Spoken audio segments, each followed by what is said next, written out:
Okay, so this is the home page. There's a whole bunch of things. There's templates under here, not just for language arts. There's all subjects besides math.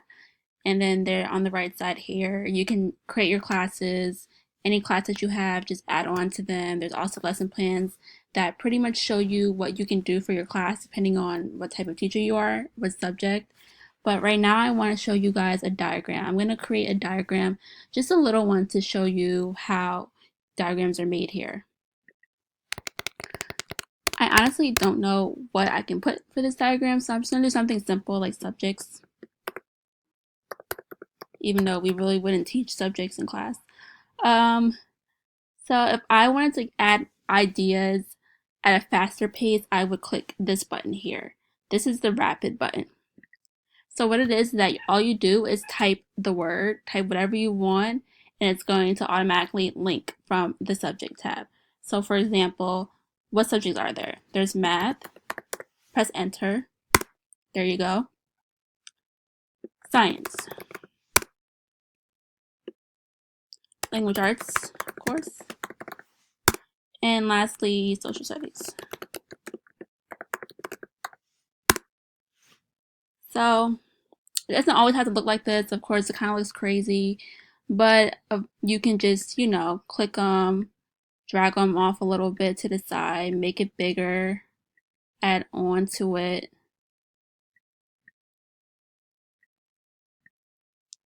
I'm not going to do too much because I just want to get it over with and show you what exactly how it looks. So if I wanted to maybe add on to it, I can just do the same thing, but I have to click language arts and then do rapid as well. So what can we talk about for language arts? We can talk about there's essay writing,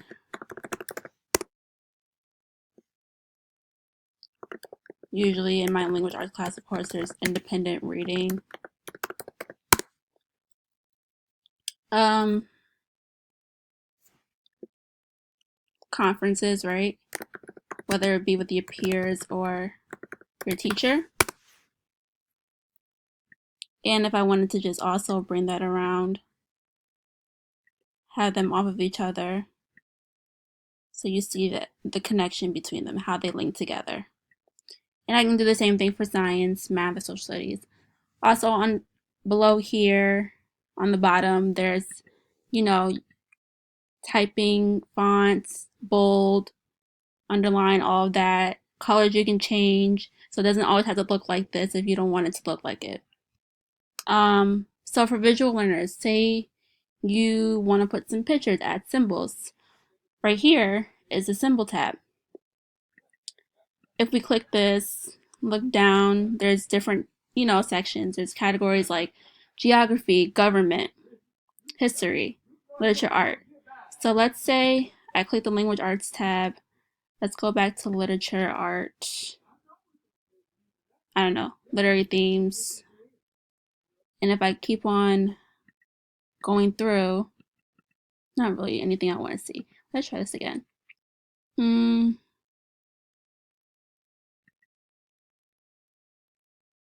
Oh, okay.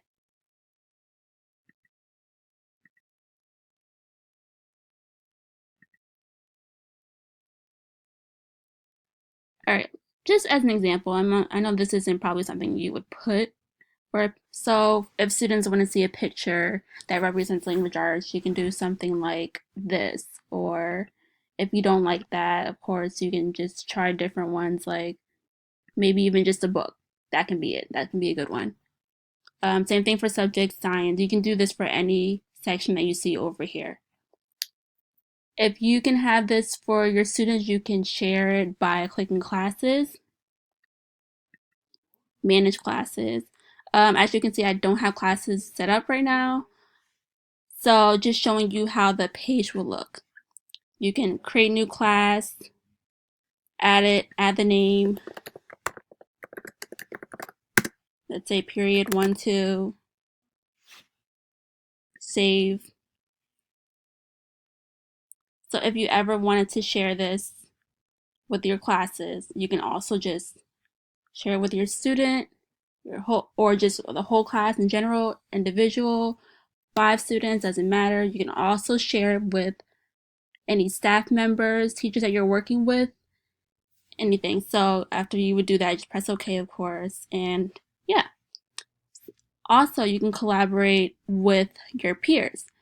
So I didn't mention this before, but honestly, Webspiration is kind of like a Google Classroom. It's very familiar with that or similar.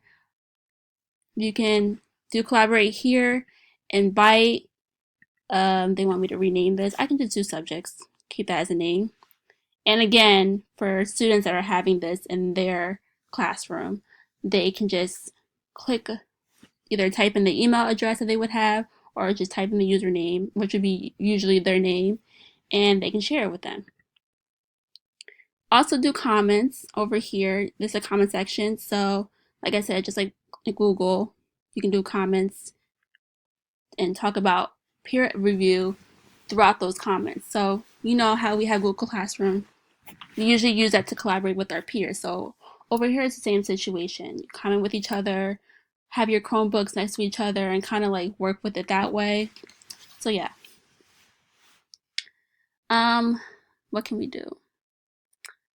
Let's look at what I have in my documents. So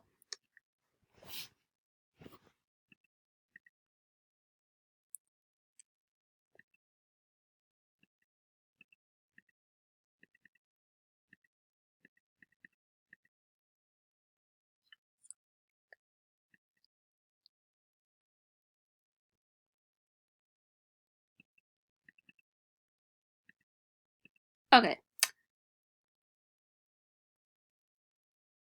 let's go back.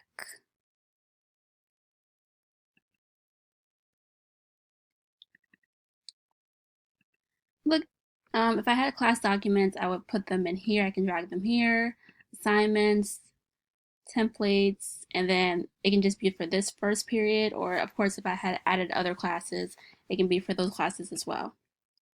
One nice thing about this is that it has so many templates, it's crazy. Anything you could think of, the templates are here. You can either create your own, or you can just use the template as an example for your classes and set up that way. So over here is a whole list of templates just for language arts. And then if I look over here, this is just for science. And here's the templates for social studies. And they would also have previews on the right side for you to see how they look. And it doesn't have to look like this. Like I said, you can change the font, change the colors, the scheme, however you want.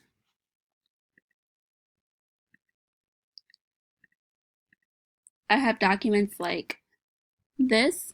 So if I was a social studies teacher teaching American Revolution, I could do something like this, right? And another cool thing about this is that it can be an outline, a written outline, but just a click of a button. You don't have to do anything. You can start off by doing this, or you can start off by doing just an outline. You can click it back to a diagram, back to outline, and vice versa. So for example, right here is the outline button with the A here. All I have to do is click it here, and there you have it. So everything that I had in that diagram is now the outline view. Just for people who prefer text better, I would say, you can click it here. And if I want to click it back, I can have it back, and it's a little, just, there you go.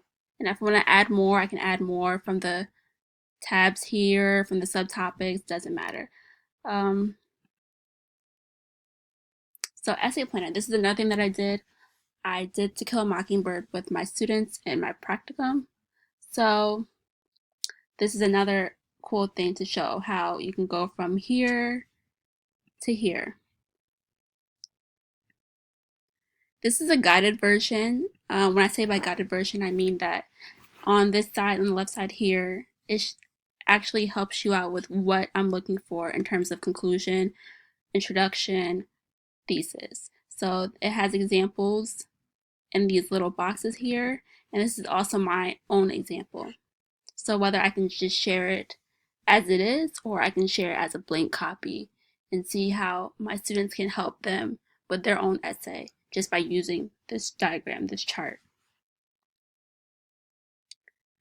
Also, if we were doing like a water cycle thing for science class, we can add in linking words like, I don't know, precipitation.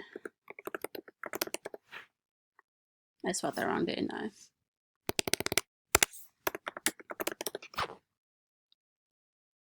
What else can we put? Runoff,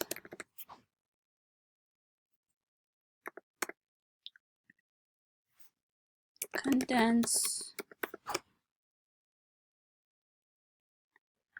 And you can move it around. I didn't mean to do that, but as you can see, you can move things around, make it look a little cool. And let's say water vapor. Once again, you can come over here as symbols. You can use different images, whatever you'd like. There's a science tab, weather, climate. So let's say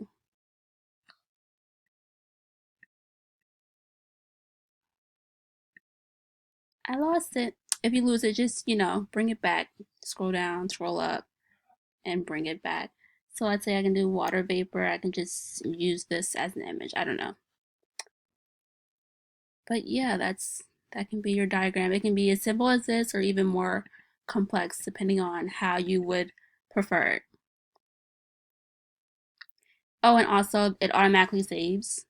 It will be showing on the right corner here. You would see if I'm typing, it would say saving and then it would stop. That means it's automatically saved. If you also want to undo, that's over here in the edit section. You can undo whatever you're doing. You can view the outline, like I said. Here is just a little outline, but nonetheless, it's outline.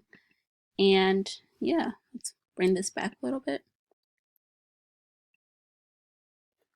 I really like the templates that they show because some teachers like me myself aren't that creative, so why not have templates to help you out with your teaching. I showed you guys how to share. Also, if you want to do sharing, instead of clicking the collaborate button, you can also do the sharing button up here. The help button, of course.